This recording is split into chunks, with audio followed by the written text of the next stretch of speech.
Dicionário Vini, a partir da palavra ver, a primeira palavra é valente, em hebraico é gibor, gibor, herói, valente.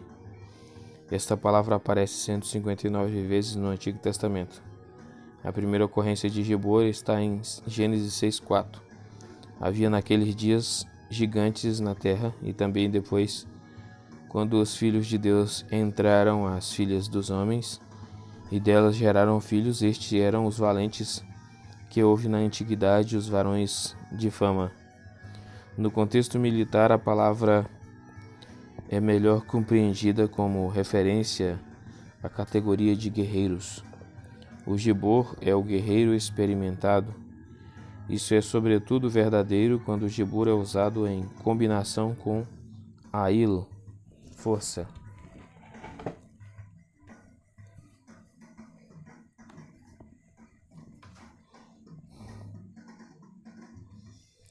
Josué 1:14.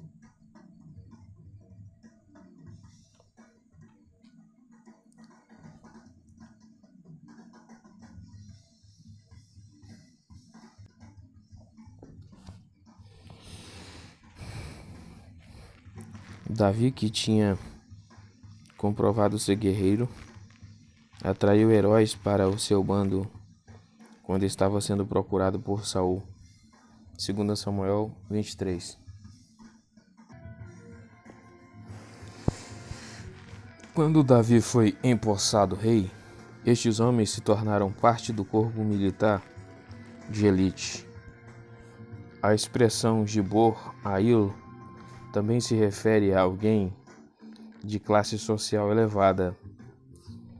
O fundiário que tinha responsabilidades militares. Saul veio de tal família, 1 Samuel 9:1, bem como Jeroboão, 1 Reis 11:28. O rei simbolizava a força do seu reino. Ele tinha de liderar suas tropas em combate, e como comandante esperava-se que ele fosse herói. Desde pequeno, Davi foi reconhecido como herói. 1 Samuel 18:7. O rei é descrito como herói. Cinge a tua espada, a coxa ao valente, com a tua glória e a tua majestade. Salmos 45:3. Na expectativa messiânica, incluía-se a esperança que o Messias seria valente, poderoso, porque o menino nos nasceu, um filho se nos deu, e o principado está sobre os seus ombros, e o seu nome será maravilhoso Conselheiro, Deus forte, Pai da eternidade e Príncipe da paz. Isaías 9:6. O Deus de Israel era um Deus forte, Isaías 10:21. Ele tinha o poder de libertar. O Senhor, teu Deus, está no meio de ti, poderoso para te salvar. Ele se deitará em ti com alegria. Calar-se-á por seu amor, regozijar-se-á em ti com júbilo. Sofonias 3:17. A comovente confissão de Jeremias 32:17, confirma o poder de Deus na criação, Jeremias 32:17, e na redenção, Jeremias 32:18. A resposta para a pergunta enfática, quem é esse Rei da Glória, no Salmo 24, é o Senhor forte e poderoso, o Senhor poderoso na guerra, Salmos 24:8. A Septuaginta dá as seguintes traduções: Donatus, poderoso, forte, governante capaz, e Inchurus, forte e poderoso. A palavra Geber, no hebraico, é também homem. Esta palavra aparece 66 vezes no Antigo Testamento, em vez de 1 Crônicas 23:3. E foram contados os levitas de 30 anos para cima, e foi o número deles, segundo as suas cabeças, 38.000 homens. A palavra Gabá, fortalecer, ter força.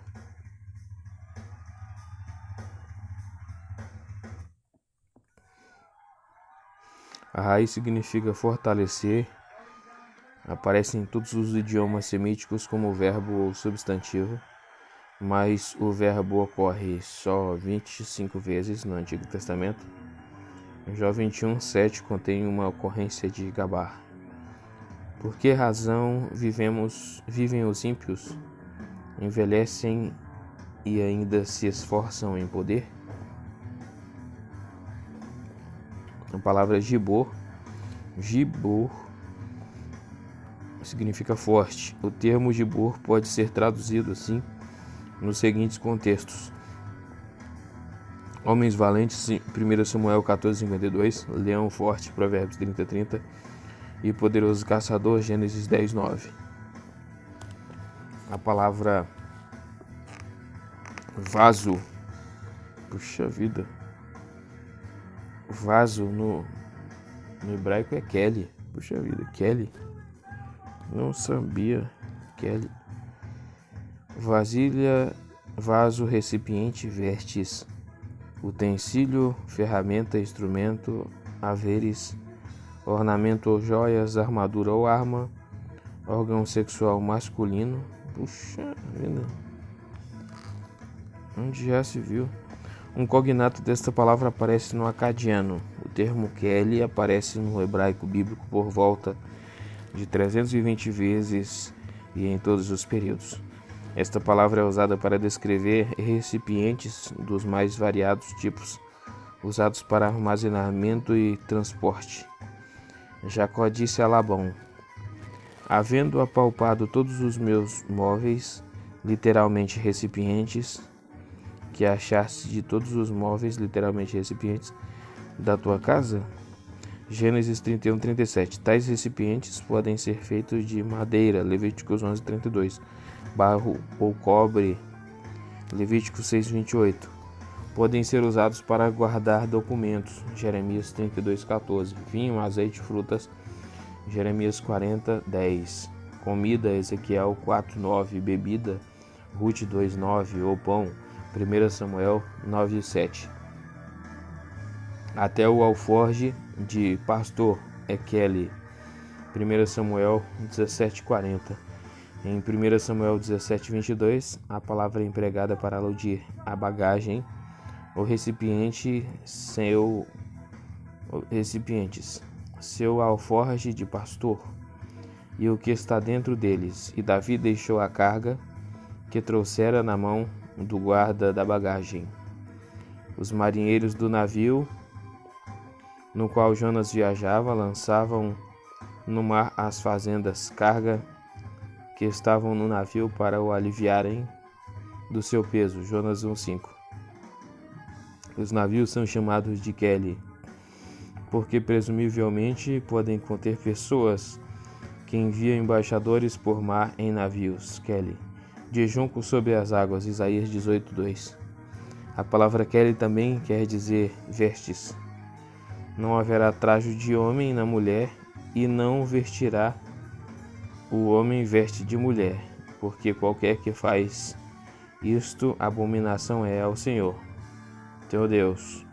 Deuteronômio 22:5. A palavra é usada para designar vasilhas e utensílios diversos, e as 4 mesas para o holocausto eram de pedras lavradas, e sobre elas se punham os instrumentos com que imolavam o holocausto e o sacrifício. Ezequiel 40:42. Em Gênesis 45:20, esta palavra se refere a bens grandes, mas que podem ser transportados. O faraó disse a José que falasse a seus irmãos que tomassem carros e trouxessem suas famílias para o Egito, e não vos pese coisa alguma das vossas alfaias, haveres, porque o melhor de toda a terra do Egito será vosso. Em Êxodos 27:19, a palavra representa toda a mobília e utensílios do tabernáculo. Números 3:8. Samuel advertiu Israel que o rei, acerca de quem eles insistiam por sobre si, os organizaria em levas, turmas de trabalho, para que lavrem a sua lavoura e seguem a sua cega, e façam as suas armas de guerra e os petrechos de seus carros. 1 Samuel 8:12. Mais estreitamente, Kelly é usado para aludir às correias dos bois. Eis aí bois para o holocausto, e os trilhos e o aparelho dos bois para a lenha. 2 Samuel 24:22. Esta palavra também é empregada para descrever vários implementos ou ferramentas. Simeão e Levi são irmãos, das suas espadas são instrumentos de violência. Gênesis 49:5. Em Jeremias 22:7, a palavra representa as ferramentas com as quais se cortam árvores, porque prepararei contra ti destruidores, cada um com as suas armas, e cortarão os teus cedros escolhidos e lançá-los-ão no fogo. Isaque disse a Esaú: toma as tuas armas, a tua aljava e o teu arco, e sai ao campo e apanha para mim alguma caça. Gênesis 27:3. Armas de guerra são chamadas implementos, e os israelitas foram após eles até o Jordão, e eis que todo o caminho estava cheio de vertes e de aviamentos, que os sírios, apressando-se, lançaram fora. 2 Reis 7:15. O rapaz que carregava as armas era chamado de pajem de armas ou escudeiro. 1 Samuel 31:4. 2 Reis 20:13 alude a uma casa de armas ou arsenal. Em Amós 6:5 e passagens semelhantes, 2 Crônicas 5:13. Os instrumentos musicais são chamados de kelim, que cantais ao som do alaúde e inventais para vós instrumentos músicos, como Davi. O termo Kelly representa vários tipos de ornamentos preciosos ou joias e vestes, e deu-os a Rebeca.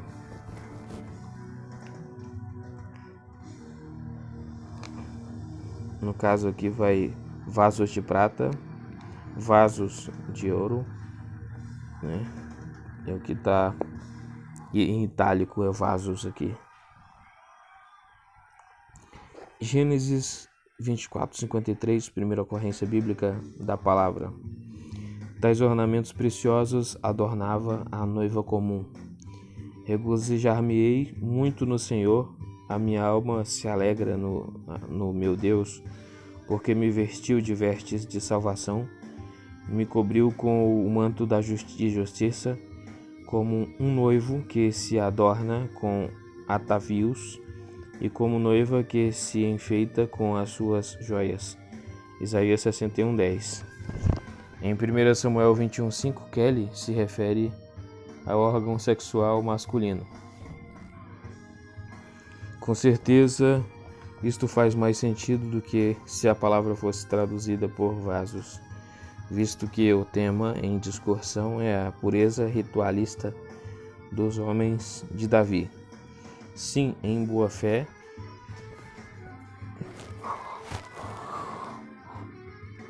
as mulheres se nos venderam desde ontem e anteontem, quando eu saí, o corpo, o órgão sexual dos jovens também era santo.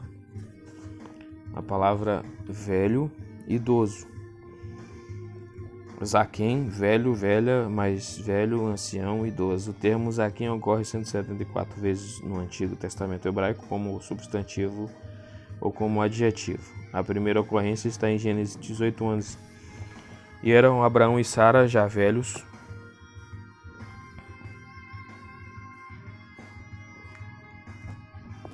e adiantados em idade.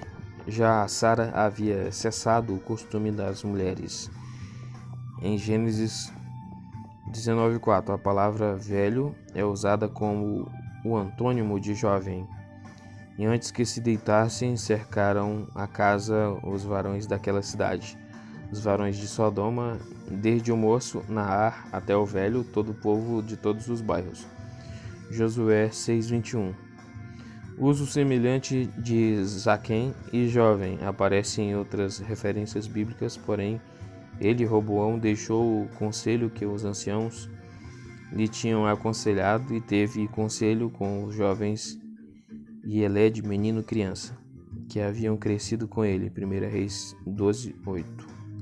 Então a virgem se alegrará na dança, e também os jovens Baur e os velhos, e tornarei o seu pranto em alegria, e os consolarei e transformarei em regozijo a sua tristeza. Jeremias 31:13. O velho é descrito a estar avançado em idade. Gênesis 18:11. A estar satisfeito com a vida ou cheio de anos. Uma forma feminina de Zaquim se refere à velha, Zequená. A palavra Zaquim tem um uso mais especializado com o sentido de ancião, mais de 100 vezes. O ancião era reconhecido pelas pessoas por seus dotes de liderança, sabedoria e justiça. Ele era separado para administrar justiça, resolver disputas e guiar o povo do seu cargo. Os anciãos também não conhecidos como oficiais, sotrim, cabeças de tribos e juízes. Note o uso paralelo. Chamou Josué a todo o Israel, aos seus anciãos e a seus cabeças, e aos seus juízes e aos seus oficiais, e disse-lhes: Eu já sou velho e entrado em dias. Josué 23:2. Os anciãos eram consultados pelo rei, mas o rei podia determinar seu próprio curso de ação. 1 Reis 12:8. Em determinada cidade, o conselho administrativo era composto por anciões que eram encarregados pelo bem-estar da cidade. Fez, pois, Samuel o que dissera o Senhor, e veio a Belém. Então os anciãos da cidade saíram ao encontro tremendo e disseram: De paz é a tua vinda. 1 Samuel 16:4. Os anciões se reuniam em sessão às portas da cidade. Ezequiel 8:1. O lugar de reunião ficou conhecido por Assembleia, Conselho Ara dos Anciões, Salmo 107:32.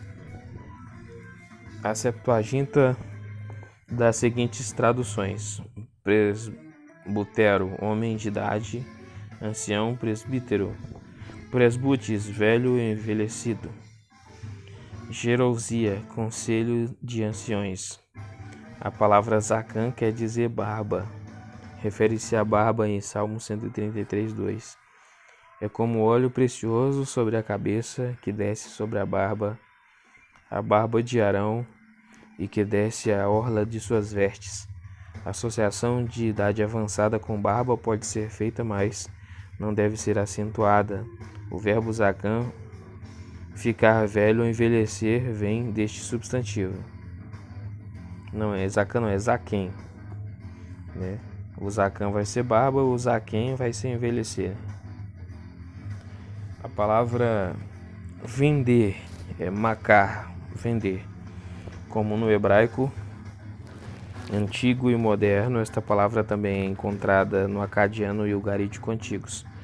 Ocorre em torno de 70 vezes no texto do Antigo Testamento hebraico e é achado pela primeira vez no Antigo Testamento em Gênesis 25:31. Então disse Jacó: Vende-me hoje a tua primogenitura. Qualquer coisa tangível pode ser vendido, como terra. Gênesis 47:20. Casas, Levíticos 25:29. Animais, Êxodos 21:35. E seres humanos, com escravos. Gênesis 37:27. As filhas eram vendidas por um preço de noiva previamente ajustado. Êxodos 21:7. O termo macar é usado no sentido figurativo para expressar várias ações. Nínive é acusada de vender ou trair outras nações. Naum 3:4. Está escrito que Deus vendeu Israel para o poder dos seus inimigos, significando que ele o entregou inteiramente nas mãos deles. Juízes 2:14. Semelhantemente, está escrito que a mão de uma mulher o Senhor venderá a Cícera. Juízes 4:9. Às vezes estar vendido significa estar entregue à morte. Ester 7,4. Ver, Raá.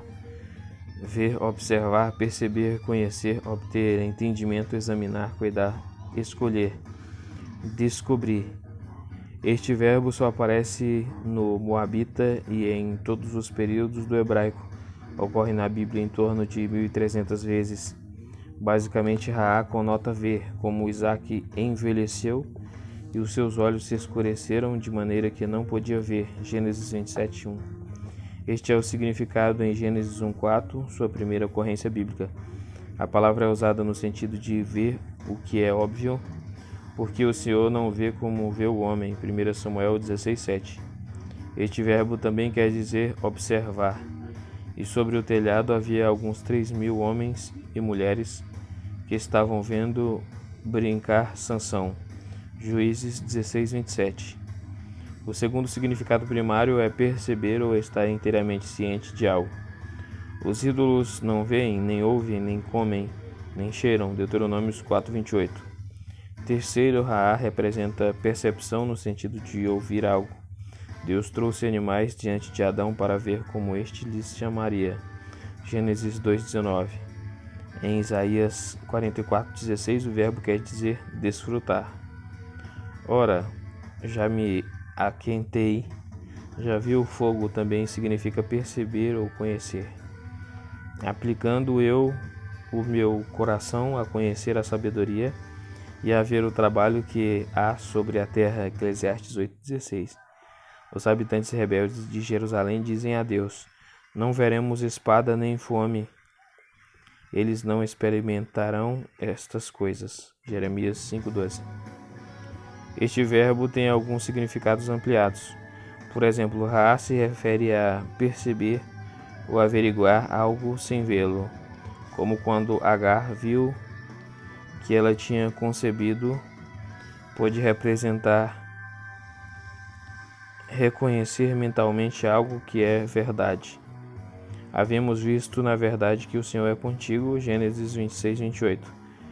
Ver e ouvir juntos significa obter entendimento. Os reis fecharão a boca por causa dele, porque aquilo que não lhes foi anunciado verão, e aquilo que eles não ouviram entenderão. Isaías 52:15. Em Malaquias 3:18, o verbo quer dizer distinguir. Então vereis outra vez a diferença entre o justo e o ímpio. A palavra significa considerar o fato de que Israel é o povo de Deus. Êxodo 33:13. Além destes usos de Raá, referindo-se a ver intelectualmente, ao verbo usado no sentido de viver. Ver a luz é viver a vida. Jó 3:16. Jó 33:28. Significa experimentar no sentido de que a pessoa está consciente de como ela vive. Segundo eu tenho visto, os que lavram iniquidade e semeiam mal, cegam isso mesmo. Jó 4:8. Em 2 Reis 25:19, o verbo é empregado no sentido único de ter reunião de confiança, quando fala de 5 dos conselheiros dos reis, os 5 homens que viam a face do rei. Uma quarta ideia de ver é examinar. Então, desceu o Senhor para ver a cidade e a torre. Gênesis 11:5. Este exame diz respeito a mais que só examinar algo. Pode se referir a cuidar ou supervisionar algo. Gênesis 39:23. Usada neste sentido, Raá implica considerar com alegria ou pesar. Agar pediu que não lhe fosse permitido ver Ismael morrer. Gênesis 21:16. Este verbo é empregado para aludir a atender ou visitar. Jonadab disse a Aminon: quando teu pai te vier visitar, dize-lhes. 2 Samuel 13:5. Quando José aconselhou a Faraó, portanto, se proveja agora de um varão entendido e sábio e o ponha sobre a terra do Egito. Ele estava lhe dizendo para escolher tal homem. Gênesis 41:33. Ver também é observar alguém para imitar o que ele faz. Juízes 7:17 ou descobrir algo. Juízes 16:5. A palavra roé, em hebraico, roé, vidente, visão. O substantivo roé, que ocorre 11 vezes, se refere a um profeta, enfatizando o meio pelo qual a revelação foi recebida, 1 Samuel 9:9, e a visão, Isaías 28:7. Vários outros substantivos estão relacionados com o verbo raá. O termo rei aparece uma vez e significa espelho, Jó 37:18. O substantivo roi, que ocorre 4 vezes, quer dizer aspecto, aparência, presença, 1 Samuel 16:12. A palavra reut ocorre uma vez e significa olhar, Eclesiastes 5:11. O vocábulo mará significa aparição visionária ou visão profética, Gênesis 46:2. E espelho, Êxodos 38:8. A palavra aparece 12 vezes. De suas 15 ocorrências, o substantivo toar significa forma, figura, e em 1 Samuel 28:14, e a aparência importante em 1 Samuel 25:3. O substantivo maé ocorre 103 vezes. Este termo toar, são descritivos das bênçãos em Gênesis 39:6. E José era formoso de aparência, toar, e formoso à vista, maé ou maré. O vocábulo maré diz respeito mais do que a aparência externa, Gênesis 2:9. E a palavra também conota visão, na função do que está ao alcance da visão, Levíticos 13:3. E visão no sentido de visão ou manifestação sobrenatural, Êxodos 3:3. A palavra vergonha é bosh. Puxa vida, bosh. Não é boss, né? É bosh. Envergonhar-se, sentir vergonha. Este verbo, que aparece 129 vezes no hebraico bíblico, tem cognatos no ugarítico, acadiano e árabe. A palavra tem implicações de ser ou sentir-se desprezível. Em Isaías 1:29, o verbo bosh significa envergonhar-se, porque vos envergonhareis pelos carvalhos que cobiçastes e sereis confundidos pelos jardins que escolhestes. A palavra bochete, do hebraico, significa vergonha, coisa vergonhosa. As 30 ocorrências desse substantivo dão-se principalmente nos materiais poéticos. Somente 5 ocorrências estão na literatura histórica. Esta palavra significa uma coisa vergonhosa na função de substantivo para o nome Baal, porque a confusão, a coisa vergonhosa, devorou o trabalho de nossos pais desde a nossa mocidade. Jeremias 3:24. Essa substituição, porém, ocorre em nomes próprios. Esbozete, 2 Samuel 2:8, o homem da vergonha, era originalmente Esbaal. 1 Crônicas 8:33, o homem de Baal. Esta palavra representa vergonha e desprezo. Filho da perversa em rebeldia, não sei eu que tens elegido filho de Jessé, para a vergonha da nudez de tua mãe? 1 Samuel 20:30. A vergonha de rosto, 2 Crônicas 32:21.